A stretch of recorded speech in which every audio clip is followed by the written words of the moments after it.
What if I told you that the king of rock and roll's final months were nothing like the dazzling image the world saw? Behind the glittering lights and thunderous applause, he was hiding a heartbreaking truth, one so raw and haunting that only his cousin would dare to reveal it decades later. It's a story of hidden battles, silent struggles, and a shocking twist that forever changed how we remember those last days. Behind the iron gates of Graceland, the world's brightest star was slowly fading away. The king of rock and roll, once larger than life, was quietly fighting battles the public never saw. His health was deteriorating, his body weighed down by years of pain, and his spirit strained by the crushing demands of fame. Nights were restless and days were filled with an exhausting routine propped up by prescription pills that promised relief but only deepened the struggle.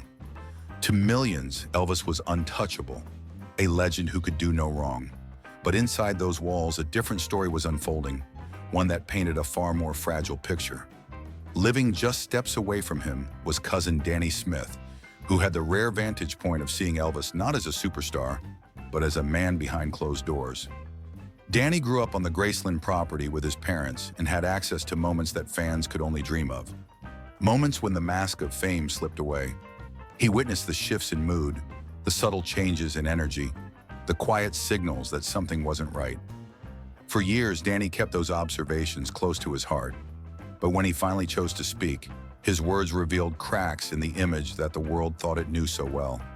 And that raises the haunting question: what really happened during those final months inside Graceland that the public never knew?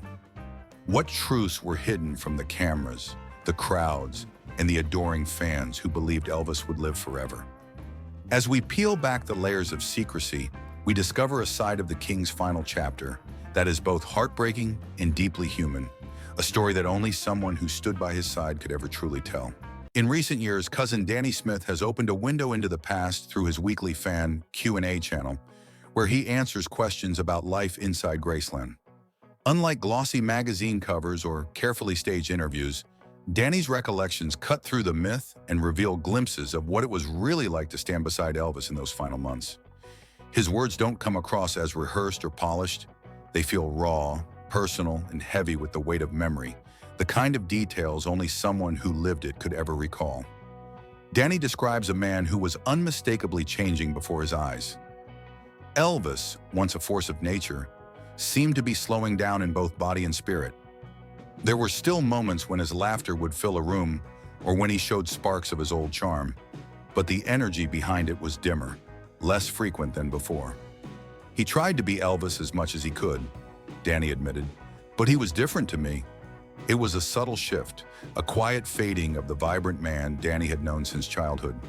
And in those small details lies something profoundly human. For the first time, the legend seemed vulnerable, aging, hurting, and worn out from the relentless demands of his life. To the outside world, he was still the king, untouchable and immortal. But to Danny, who saw him day in and day out, he was simply a man fighting to hold on to a version of himself that the world refused to let go of.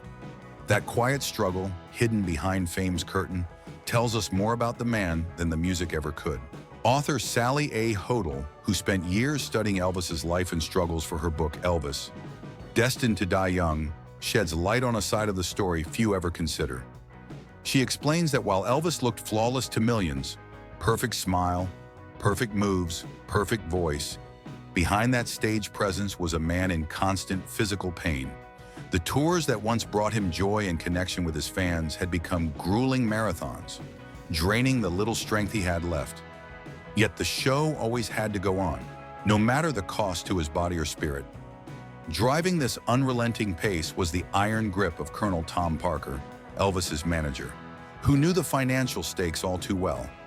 With an empire to maintain, obligations to meet, and the expectation of endless revenue, Parker kept the machine running even when Elvis's health clearly couldn't keep up. Beyond that, the king's life was never fully his own. Thousands of people depended on him, from band members and staff to family and business associates.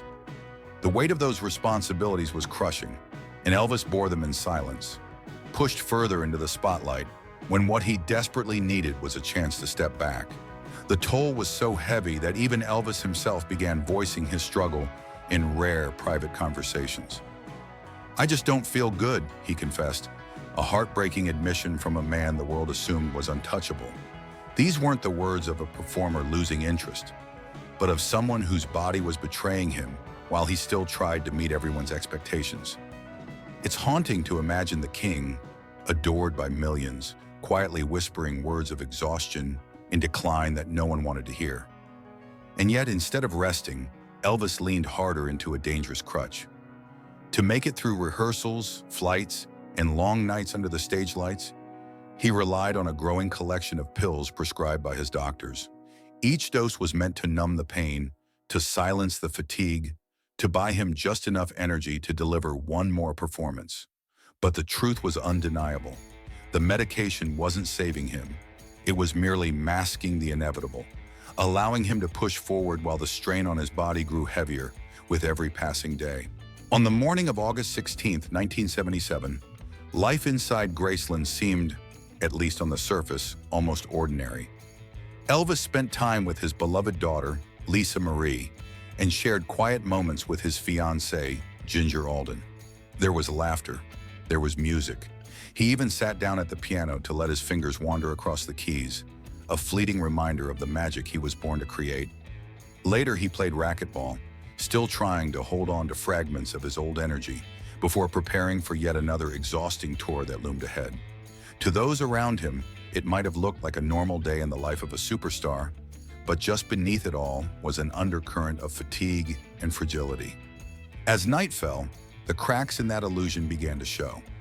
In an attempt to rest before his scheduled flight, Elvis turned to what had become a nightly ritual, taking a carefully prepared package of pills meant to coax his body into much-needed sleep. Hours slipped away, but true rest never came. By the early morning hours, he retreated to the bathroom, a book in hand, perhaps searching for a moment of peace in the solitude. It was then that Ginger offered words that now feel chilling in hindsight. "Don't fall asleep on the toilet." Simple, almost casual at the time, yet they would echo tragically in the hours to come. By early afternoon, the illusion of normalcy shattered forever. Ginger awoke to find Elvis missing from their bed. When she opened the bathroom door, the sight before her was devastating. Elvis lying unresponsive on the floor, still and silent. The call for help came swiftly and paramedics rushed to Graceland, but the truth was already undeniable. In that moment, the world lost more than a performer.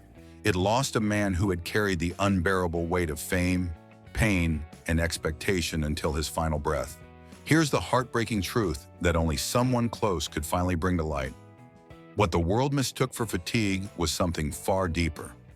Elvis wasn't just tired, he was completely worn down, layer by layer, by relentless pressure, constant pain, and a growing dependence that no one, not even a superstar, could escape.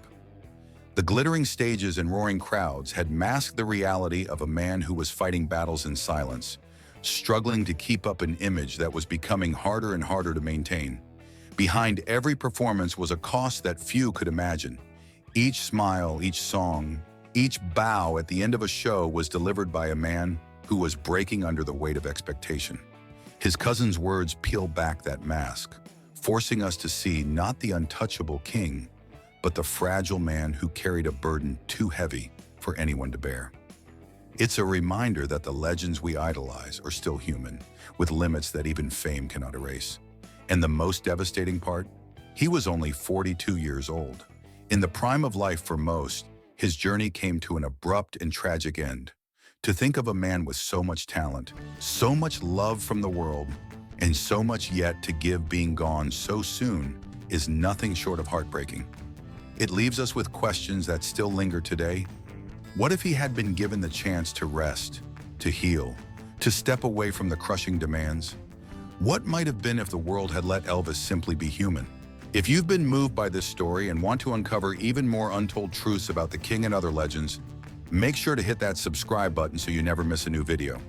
Don't forget to like this video if it gave you a new perspective, and most importantly, I'd love to hear what you think. Share your thoughts, memories, and opinions about Elvis in the comments section below. Your voice helps keep these stories alive.